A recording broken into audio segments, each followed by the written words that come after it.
तो भाई हम लोग चैंपियंस लीग से बाहर हो चुके हैं। ला लीगा हमारे लिए सेफ नहीं है। मुझे लगता है शायद पिछले 5 6 7 साल में सबसे घटिया परफॉर्मेंस हम लोगों की रही होगी। क्या लगता है, क्या इशू, क्या है प्रॉब्लम? टैक्टिक्स, रोटेशन नहीं कर रहे हैं, इंजरीज? नहीं, ये ये इश्यूज हैं। पर ये वो इशू नहीं है जो एक सबसे बड़ा इशू है। मतलब इन इश्यूज की आड़ में वो प्रॉब्लम जो है इनके पीछे छुप गई। ये प्रॉब्लम ऐसी है जो ना आपको स्कोरबोर्ड पे दिखाई देगी। ये प्रॉब्लम ऐसी है जो ना आपको किसी स्टैट में दिखाई देगी। आपको बहुत, जब आप सारे मैचेस को देख लोगे आपके सामने रहते हुए भी आपको पता नहीं लगेगा कि अच्छा ये प्रॉब्लम थी। अबे यार, इसकी तरफ तो मैंने ध्यान ही नहीं दिया। ठीक है। एंड आई एम श्योर अगर आप इस वीडियो को एंड तक देख लोगे आप भी मेरे साथ अग्री करोगे एंड में कि हाँ यार, ये सारी चीज़ें तो हैं। पर ये जो प्रॉब्लम मैं आपको बता रहा हूँ ये भी एक बहुत बड़ी प्रॉब्लम है जिसके बारे में हमने शायद सोचा नहीं था। आप चाहे दुनिया भर के कोच ले आओ, आप चाहे जबी अलोंसो ले आओ, आप चाहे युर्गन क्लॉप ले आओ, आप किसी को भी ले आओ, जितनी भी टैक्टिकल वीडियोस मैंने बना दी हैं, बहुत सारी बना दी हैं, वो सारी टैक्टिक्स फेल हो जाएंगी अगर आपने इस प्रॉब्लम को कहीं ना कहीं आंसर नहीं किया। राइट? एंचेलोटी को हम ब्लेम दे सकते हैं, डेफिनेटली देना चाहिए बहुत सारी चीज़ों के लिए। बट यार, हो गई बहुत टैक्टिकल एनालिसिस, ये वो बहुत हो गया है दिमाग का बहुत। बात करते हैं मेन मुद्दे के बारे में, जिस प्रॉब्लम के बारे में शायद अभी तक किसी ने बात करी ही नहीं है, इंक्लूडिंग मी। ठीक है? तो इससे पहले कि आगे बढ़े, if you like the content please share it with your fellow football fans. Please subscribe to the football jockey, follow me on Instagram, Twitter, Facebook, everywhere. ठीक है? तो पहले थोड़ा सा कॉन्टेक्स्ट देता हूँ। रियल मैड्रिड जो ऑन पेपर है वो बहुत ही फंटास्टिक टीम है। मतलब अगर आप बोलो कि अगर मैं ऑन पेपर्स की बात करूं तो एवरीथिंग लुक्स फाइन यार। आपके पास विनीसियस है, आपके पास एम्बापे है, आपके पास बेलिंगम है। एक ऐसी इलीट स्क्वाड आपको पेपर पे दिख रही है कि आप बोलोगे यार यूरोप की सारी बड़ी बड़ी टीमें जो हैं वो आपसे खौफ खानी चाहिए, और खाती भी हैं। ऐसा नहीं है कि नहीं खाती हैं। शायद इस सीजन का थोड़ा सा ऊपर नीचे रह गया, नहीं तो यूजुअली जो आपकी स्क्वाड है वो डेफिनेटली पेपर पे एक बहुत ही स्ट्रॉन्गेस्ट स्क्वाड है। या फिर अगर मैं बोलूँ, आप इसके साथ फीफा तो आराम से जीत लोगे यार इस स्क्वाड के साथ। ठीक है? तो एटलीस्ट जो आपकी टॉप टीम है वो इस स्क्वाड से कहीं ना कहीं वो खाती है, प्रॉब्लम खाती है। स्टिल इतनी इलीट स्क्वाड आपके पास होने के बावजूद आप ला लीगा में इतनी पीछे बैठे हो। आप चैंपियंस लीग में बाहर नहीं हुए हो, आपको थ्रैश कर दिया गया। मतलब मार पीट के, बेइज्जत करके, थप्पड़ मार के बाहर निकाला गया है। राइट? तो आपके पास इतनी इलीट स्क्वाड होने का फायदा क्या है? अगर आप ये बोलने वाले हो कि यार हमारे एंचेलोटी इज द प्रॉब्लम, ठीक है, प्रॉब्लम रहा होगा, लाइक आई सेड इनिशियली, बिल्कुल प्रॉब्लम है। आप बोलोगे इंजरीज का बहुत बड़ा कंसर्न था, ठीक है। अब मेरा क्वेश्चन आपसे ये है कि आप वो एरा याद करो जब जिदान, हमने जब ट्रिपलेट जीता था चैंपियंस लीग का, क्या ये प्रॉब्लम्स उस टाइम नहीं थी? डेफिनेटली थी, प्रॉब्लम्स उस टाइम भी थी भाई। उस टाइम भी प्लेयर्स इंजर्ड हो रहे थे, उस टाइम भी इसी तरीके की हालत थी। अब आप अगर सिर्फ ये बोलने वाले हो कि सिर्फ मतलब उस टाइम जो प्लेयर्स थे, मतलब जिदान वाले टाइम पे तो रोनाल्डो ने जितवा दिया था, ये था, ठीक है, कुड भी एक एड ऑन ये हो सकता है। बट उसके बाद भी तो अपन लोग जीते ना। और मेरे को ऐसा लगता है कि उससे भयंकर तरीके से जीते हैं, बहुत ही अच्छी अच्छी टीमों को बाहर करके जीते हैं। तो इससे मैं आपको क्या कॉन्टेक्स्ट देना चाह रहा हूं कि आपके पास सब चीज़ है यहाँ पे। आपके पास प्लेयर्स भी है, आपके पास टैलेंट भी है, आपके पास वो डेप्थ है जो होनी चाहिए एटलीस्ट यूरोप में। मतलब ठीक है, आप बोल सकते हो कि कुछ साइनिंग नहीं हुई, बीच में कुछ कुछ हमारे अंकल पेरेज ने थोड़ी दिक्कतें कर दी, साइनिंग कर लेते तो बेटर हो जाता, बट वर्स्ट नहीं है। अभी भी आप उस लेवल पे हो कि एक रियल मैड्रिड एटलीस्ट ढंग से कम्पीट कर सकती है, बट स्टिल कम्पीट नहीं कर रही है। तो वही मैं आपको बताना चाह रहा हूं कि ये टैक्टिकल यहाँ पे प्रॉब्लम हो सकती है, बट ये टैक्टिकल प्रॉब्लम जो है ये आपका माइंडसेट नहीं बदल सकती है। राइट? मतलब ये प्रॉब्लम क्या है? आप एक रियल मैड्रिड हो, ठीक है, आपका माइंडसेट क्या है? Trophies trophies trophies trophies trophies ही आपको जीतनी है, इसके अलावा आपको कुछ नहीं पता। जिस दिन आप पेपर पे साइन कर देते हो उस दिन के बाद से आपको ब्लैक बोर्ड पे ट्रॉफीज लिख के 100 बार ट्रॉफीज लिखवाया जाता होगा, ऐसा मुझे लगता है। ठीक है? तो आपके पास ये रोने का रीजन मेरे ख्याल से तो नहीं होना चाहिए कि यार वो साइनिंग नहीं थी, यार वो इंजरीज की वजह से मैं शायद थोड़ा बहुत मान सकता हूँ कि हाँ यार ठीक है, थोड़ा बहुत कंसर्न यहाँ पे हुआ होगा, but still on papers, academy के प्लेयर्स, सब कुछ मिला के आपके पास स्टिल एक ऐसी स्क्वाड थी जिसके साथ आप आराम से चैंपियंस लीग में एटलीस्ट आप कंपीट कर सकते थे, बट आप नहीं कर पाए। ठीक है? अब मैं बताता हूँ कि इसमें प्रॉब्लम क्या है। अगर आपने बड़े बड़े मैचेस देखे होंगे, अभी मैं असली प्रॉब्लम पे नहीं आया हूँ, मैं थोड़ा सा बता रहा हूँ। अगर आपने बड़े बड़े मैचेस अब की बार जितने भी देखे हों, चाहे आर्सेनल के अगेंस्ट कमबैक वाला मैच देख लो, चाहे बार्सिलोना के अगेंस्ट वो जो हम पिलाई हुई थी हमारी 5-1 वाली, आप वो वाला मैच देख लो, या उसके अलावा आप जैसे कि वेलेंसिया वाला मैच देख लो रिसेंटली वाला, जिसमें जहां रियल मैड्रिड को पहला गोल पड़ा उसके बाद इनकी औकात ही नहीं होती है वापस आने की। मतलब कमबैक करना, मतलब हम लोगों ने कमबैक को ना एक ऐसी विजनरी स्टोरी बना लिया है कि यार रियल मैड्रिड तो कमबैक कर जाएगी।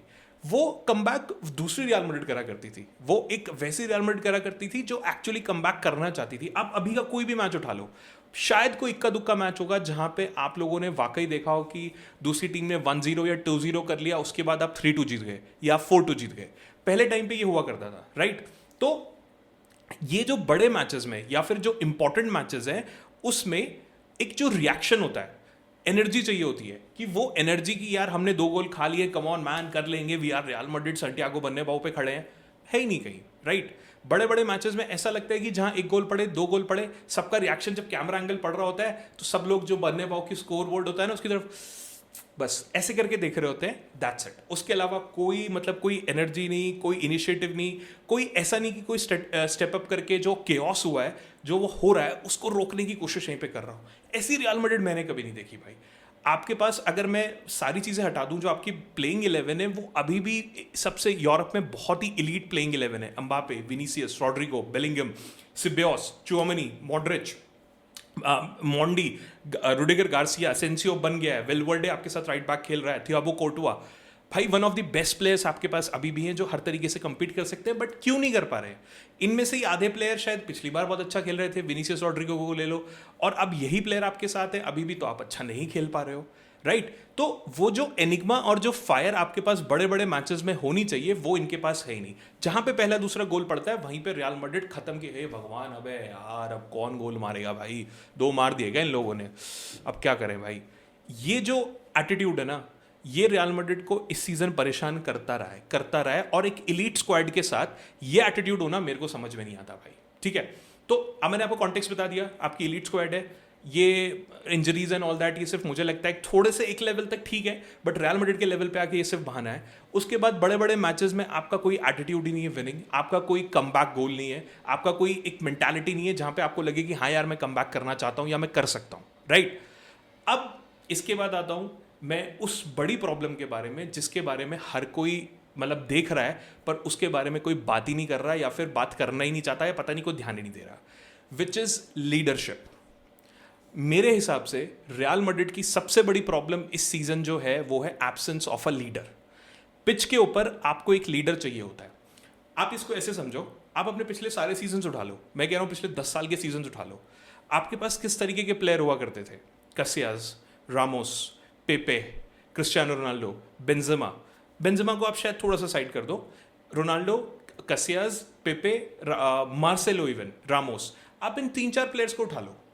आप मुझे कोई एक मैच बता दो जहां पे आपको दिखाओ कि रामोस हो गया या कसियास हो गया या रोनाल्डो हो गया, इन्होंने 1 गोल या 2 गोल पड़ते गिव अप कर दिया हो। आप कोई एक मैच अपने मन में सोच लो, मुझे तो मत ही बताओ, मुझे तो पता ही है सारे मैचेस, ठीक है? तो आप वो जमाना याद करो और अब का जमाना याद करो, ठीक है? मतलब आप फील्ड पे, अब आप फील्ड पे बोलो आपके पास वेलवर्डे भी है, आपके पास बेलिंगम भी है, विनीसियस भी है, एम्बापे भी है, रॉड्रिगो नहीं यार, they don't have the leadership. Leadership का मतलब सिर्फ आर्म बैंड यहाँ हाथ पे बांधना और रेफरी से चल्लम चिल्ली नहीं होती है, राइट? लीडर का मतलब ये होता है कि आपको पिच पे फ्रंट से लीड करना होता है। इसका मतलब चिल्लाना या फ्रस्ट्रेशन या एटीट्यूड दिखाना नहीं होता जिस तरीके से विनीसियस दिखा रहा होता है, राइट? या जिस तरीके से बेलिंगम, मुझे लगता था कि बेलिंगम काफ़ी मैच्योर है, बट रीसेंट जो है वो फ्रस्ट्रेशंस मुझे देखने के बाद ऐसा लगता है कि यार Bellingham could be a possibility कि शायद अपनी परफॉर्मेंस से अपने आप से फ्रस्ट्रेटेड हो, कहीं ना कहीं मेक सेंस, समझ में आता है। विनीसियस हर टाइम लड़ना झगड़ना ये सब इन सब में बिजी। वेलवर्डे शायद एक लीडर हो सकता था, बट रियल मैड्रिड ने उसको उस तरीके से दिखाया नहीं। शायद एक ना बैड पीआर होती है, शायद उसकी पीआर टीम ना बहुत ही बेकार है वेलवर्डे की, जो उसको उस तरीके से ना सोशल मीडिया, रियल मैड्रिड यहाँ पे वो दिखाई नहीं पा रही। वो मुझे पर्सनली ऐसा लगता है वेलवर्डे फ्यूचर तक, आगे तक आपके लिए सिर्फ एक गुड गाय बन के रह जाएगा। वो रामोस नहीं बन पाएगा कभी, या फिर वो रोनाल्डो नहीं बन पाएगा, क्योंकि रियल मैड्रिड उसको बनने ही नहीं दे रही है। एक प्रॉपर ना, मेरे को ऐसा लगता है कि एजेंडा चलता है रियल मैड्रिड के, उसमें भी इन्होंने कुछ प्लेयर फिक्स कर रखे हैं कि हम इसी को प्रमोट करेंगे, हम इसी को दिखाएंगे।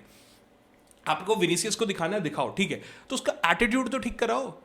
आप वो वाला हमारा ला डिस्मा वाला मैच याद करो भाई, कुछ सेकंड्स बचे हैं, स्टिल आप लोग उम्मीद में बैठे हो, रामोस कर come on man, come on यार, मतलब सिर्फ इतने से ही आपका, जब कैप्टन आपके साथ खड़ा है, जब कैप्टन आपके साथ लीड से फ्रंट कर रहा है, कुछ भी हो, आपकी टीम को डिफेंड करना हो, आप अभी के मैचेस उठा लो। नॉर्मल जो है टीम से अगर हल्का फुल्का लड़ाई झगड़ा भी हो रहा है तो रोक रहे हैं ऐसे, भाई रामोस का यार होता धक्का दे, क्या भाई कैप्टन, जब आपको पता है ना कि मेरा कैप्टन मेरे साथ खड़ा है सामने, जब रेफरी को पता है ना, अब रेफरीज भी जो अब टेक्निकली होता क्या है, रेफरी से बात करना मतलब रेफरी पे इनडायरेक्टली प्रेशर बनाना होता है। ये तो आपको भी पता है कि कोई पेनल्टी मिल गई, आपसे रेफरी से 10 मिनट बहसते रहो, पेनल्टी आज तक हटी नहीं है। इसका मेन आइडिया ये होता है कि आप रेफरी के लिए बाद के लिए थोड़ा प्रेशर बना रहे हो कि अरे भाई यार ये तो बहुत मतलब परेशान कर रहे हैं, थोड़ा आगे से देखना पड़ेगा इनको, ये वो ऐसे करके। वो प्रेशर बनाने के लिए आपको रामोस, रोनाल्डो, चलो रोनाल्डो तो तब भी उतनी बात नहीं करता था, पेपे, कसियास, इस टाइप के लीडर्स की जरूरत है। और ये लीडर्स ना गॉड गिफ्टेड होते हैं। ये ऐसा नहीं है कि रियल मैड्रिड की पीआर ने इनको कहीं ना कहीं बना दिया है। तो ये जो लीडरशिप की एब्सेंस है ना, आप टैक्टिक्स वैक्टिक्स ये वो हर चीज देख रहे हो। अगर एंचेलोटी एक लीडर को वहां पे खड़ा कर देता ना, मैं कह रहा हूं चाहे वो मॉडरिच ही होता, भाई you have to lead from the front, you have the full freedom. आपको जो ठीक लग रहा है पिच पे करो। अगर आपको लग रहा है कि मुझे यहाँ पे लड़ाई करने की जरूरत है तो आप करो। अगर आपको लग रहा है कि मुझे यहाँ पे अपनी टीम की साइड लेने की जरूरत है तो आप लो। अगर आपको लग रहा है कि मुझे प्लेयर को यहाँ पे डांटना है तो डांट भाई, वॉट एवर इट टेक्स। आपको रामोस की कैप्टनसी याद है ना? कैप्टन होने का मतलब सिर्फ ये नहीं होता था। कैप्टन होने का मतलब होता था, अगर आप बीच बीच में क्लिप्स देखोगे तो वो उस प्लेयर को डांट रहा है, कभी उसको बोल रहा है कि तू इधर क्या कर रहा है, वो कर रहा है, ऐसे कर रहा है। ये जो मेंटालिटी होती है, कोई फर्क नहीं पड़ता, टीम को सिर्फ मुझे जितवाना है and I have to lead from the front. मैं ये नहीं कह रहा कि सब आओ और कॉर्नर पे गोल मार दो रेमोस की तरह, नहीं। मैं आपको ये कह रहा हूं कि आप टीम का जो कॉन्फिडेंस है वो बना के रखो, और जो लीड फ्रॉम द फ्रंट वाला जो एनिग्मा होता है ना, उसको मेंटेन करके रखो। पूरे मैच में जहां 1 या 2 गोल पड़े वहां रियल मैड्रिड ऐसे, अरे भाई, अरे तू देख ले यार, अरे मेरे को तो समझ ही नहीं आ रहा है। भाई रामोस होता ना भाई, पेल के कुत्ता बना देता भाई, अगर ऐसे प्लेयर्स यहाँ पे खेल रहे होते। मतलब कोई इनके अंदर, मतलब मैं खासकर विनीसियस, रॉड्रिगो, अम्बापे, इन तीनों के बारे में बोल रहा हूँ। मेरे को इनके अंदर से कोई ऐसा कोई वो नहीं दिखा। इक्का दुक्का मैच होंगे जहां पे इन्होंने कर दिया होगा कि हाँ यार हम फ्रंट से लीड कर दिया होगा। अब आप बोल दोगे अम्बापे ने मैन सिटी वाले मैच में कर दिया, ठीक है भाई, एक मैच में करना और पूरे मैच में करना। अगर आपको रियल मैड्रिड का लीडर बनना है ना, तो आपको भाई रामोस से ना बहुत सारी क्लासेस लेनी पड़ेंगी। एटलीस्ट उनसे ना हाईलाइट्स तो आप देख ही लो उनके मैचेस की। सिर्फ कॉर्नर से गोल मारना या फिर लड़ाई झगड़ा करना is not the leadership. Leadership is taking the role from the front, leading the team from the front. मुझे स्टिल अभी ऐसा लगता है, अगर आप मुझसे अभी भी पूछो, मुझे ऐसा लगता है कि इस टीम का जो लीडर है वो बेलिंगम को होना चाहिए था, पर एंचेलोटी ने उनको वो चीज़ फ्रीडम दी नहीं, या फिर आप कह सकते हो कि उस लीडरशिप की तरफ किसी का ध्यान ही नहीं है। इनका ध्यान सिर्फ एक तरफ है, यार कोई भी आर्म बैंड पहन लो यार, कौन है पुराना प्लेयर, वेलवेटे तू है, आजा भाई आर्म बैंड पहन ले और देख लियो, रेफरी कुछ बोलेगा तो बात कर लियो। अच्छा मॉडरिच खेल रहा है, ले भाई तू बन जा, वैस्कस तू बन, लुकास वैस्कस आपके लिए लड़ेंगे। लुकास वैस्कस के लिए रामोस ने प्लेयर्स को धक्के मुक्के मार मार के अलग कर दिया भाई। आपको एक प्लेयर ऐसा बनाना पड़ेगा जिसकी अथॉरिटी हो, जिसकी सुने लोग, और वो करने के लिए उस प्लेयर को फ्रंट से लीड करना पड़ेगा, क्योंकि you can't impose leadership on people, people will automatically follow you. Ramos के अंदर हमें वो बिलीव दिखता था ना, आपको लगता था ना कि नहीं नहीं यार अभी तो रामोस गोल मार देगा, अभी मार देगा। पूरी टीम, पूरा स्टेडियम ऐसे आप चाहे हार भी रहे होते थे तो एक फाइट दिखती थी। ये दिखता था कि हाँ यार अगर वो मैच हारे भी तो उनके चेहरे पे दिखता था कि अरे हाँ यार। आपके चेहरे पे क्या है? वो दुख नहीं है मैच हारने का, बस हाँ यार सैड है। थोड़ी देर बाद इंस्टाग्राम पे जाके डाल दो, अगले मैच में क्या इंप्रूव करा आपने, चलो ये मैच हार गए, आप अगले मैच में भी वही कर रहे हो, फिर उससे अगले के अगले मैच में भी यही कर रहे हो। इस पूरी टीम का मोरल जितना भयंकर तरीके से डाउन है, दे नीड अ लीडर। अगर इनके पास लीडर नहीं होगा अगले सीजन्स में भी, आप चाहे यूर्गन क्लॉप को ले आओ, आप चाहे, मैं कह रहा हूं आप चाहे पेप को ले आओ, गार्डियोला को, आप चाहे होजे मोरिनियो को ले आओ, किसी को भी ले आओ, अगर लीडर एब्सेंट रहेगा तो रियल मैड्रिड कुछ नहीं कर पाएगी। आप चाहे कितनी ही टैक्टिक्स लगा लो, कुछ भी कर लो, चाहे 1000 मिलियन के प्लेयर्स खरीद कर डाल दो यहाँ पे, ठीक है। तो जो मेन प्रॉब्लम रियल मैड्रिड में इस टाइम में मेरे according is the absence of leader, और आई वुड रादर से the leadership quality from the real Madrid, ठीक है। तो ये एक प्रॉब्लम थी जो मुझे लगता था इसके बारे में कोई सोच ही नहीं रहा, मैंने सोचा कि मैं आप लोगों को बता दूं। अगर आप मुझसे अग्री करते हो तो please kindly let me know in the comments, आपको क्या लगता है। जैसे मुझे लगता है Jude Bellingham could be a great leader. अगर आपको लगता है कि कोई और प्लेयर है जो रियल मैड्रिड का लीडर बन सकता है, just kindly let me know in the comments also. अगर वीडियो अच्छी लगी हो तो please share it with your friends and subscribe to my channel.